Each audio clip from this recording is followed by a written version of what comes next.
Como é que é isso? Deixa eu te dizer, eu fui o autor do requerimento que resultou na CPI, né? Na Constituição, a regra diz o seguinte, que CPI é direito de minoria. O que quer dizer isso? Só traduzindo rapidamente. Que a minoria parlamentar tem direito a propor uma comissão de investigação. Só que propor uma CPI, conseguir uma CPI, sempre não é uma tarefa muito fácil.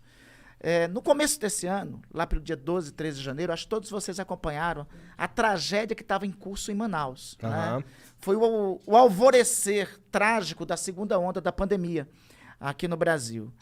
Eu vi aquilo e de imediato disse, olha, a gente tem que tomar uma providência para isso. Qual é a providência? Vamos propor uma investigação.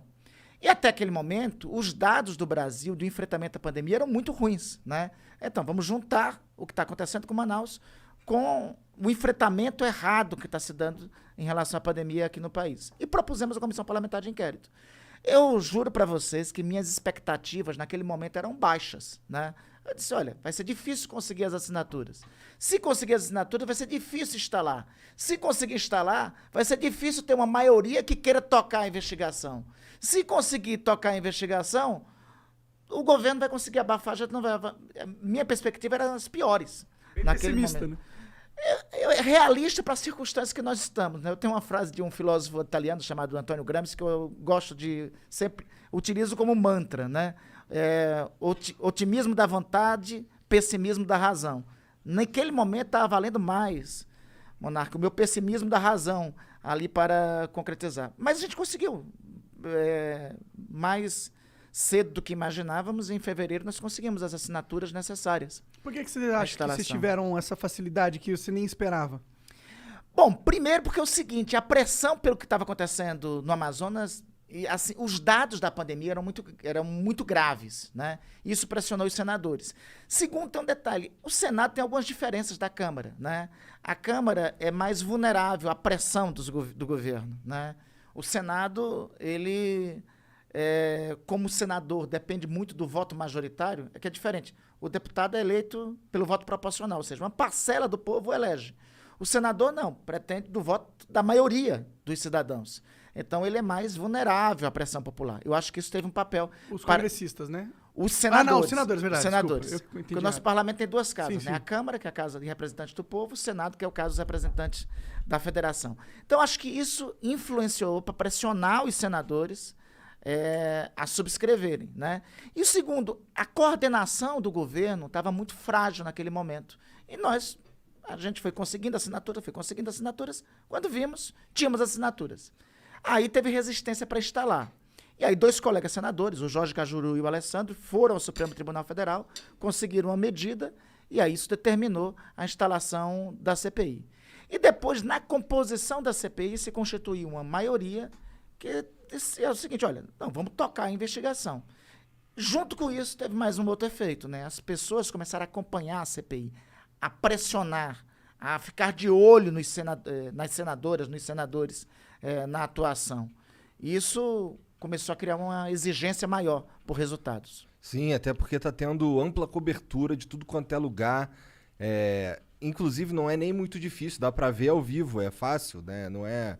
Isso é uma parada que eu acho maneira. Mas, cara, será que vai chegar... Eu sei que não é o papel da CPI em si, mas será que chega um momento que a gente também dá uma olhada como é que foi a coordenação dos governadores? Porque a CPI não pode investigar governador, pode? Não, por CPI no âmbito federal, não. Por 2 razões. Primeiro, por força da própria Constituição, que impede. Segundo, por força do regimento do Senado. O artigo 147 do regimento do Senado diz que não pode se constituir comissão parlamentar de inquérito em relação à Câmara Federal, em relação aos governos estaduais. E também porque tem um negócio, assim, que a Constituição define algumas regras. Nós somos, Monarca e Igor, uma república federativa. O que é uma federação? São estados que se associam, abrem mão de sua soberania e mantêm sua autonomia. É por isso que nos estados tem assembleias legislativas e tem ministérios públicos estaduais, né? Então, assim, nós temos que cobrar. No meu estado, deixa eu te contar uma coisa, eu sou oposição ao governador de lá, né? E eu acho que tem muita coisa errada no meu estado. O meu estado foi campeão de operações da Polícia Federal, né? E eu acho que tem muita coisa errada e tem que aprofundar as investigações sobre a atuação do governador do meu estado, sobre o governo do meu estado em relação à pandemia. Ocorre que quem tem que fazer isso é a Assembleia Legislativa e é o Ministério Público Estadual, né? Cabe a cada um de nós, dos nossos estados, dos nossos municípios, cobrar. A quem de respeito tem essa responsabilidade de investigação, né? Entendi. A limitação em relação ao Congresso Nacional é clara, é flagrante, né? E é por isso, essa é a beleza assim, da nossa Constituição e da nossa formatação. Nós temos estados, os estados têm sua autonomia, lá tem Assembleias Legislativas, lá tem Ministério Público.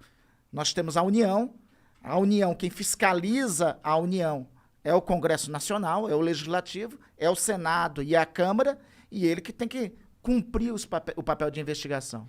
É que eu já vi uns governistas falando que na CPI, pô, chamou tal, pô, tem que chamar os governadores, pô. E aí eu fico, caralho, esse cara é político e não sabe como é que... Eu que sou um bosta, tá ligado? Sei que não compete os caras chamar governador. Eu acho que eu vou te convidar pra ser... A gente tem que dar um jeito aí de te colocar como um membro lá da CPI. Eu não, porque tô fora. Você tá com uma clareza e uma clarividência maior que alguns colegas. Porque, às vezes, eu acho até que não é... Que não pode ser por ignorância. Não é. Eu acho que não é ignorância. Eu acho que isso é determinado, é consciente. É, obviamente, para nós... Porque, veja, se a gente sair do rumo que nós estamos frequentando, e qual é um caminho para sair do rumo? Vamos derivar por aqui. A gente deixa de cumprir o nosso papel e deixa de dar muitas das respostas que eu acho que os brasileiros estão cobrando de nós nesse momento.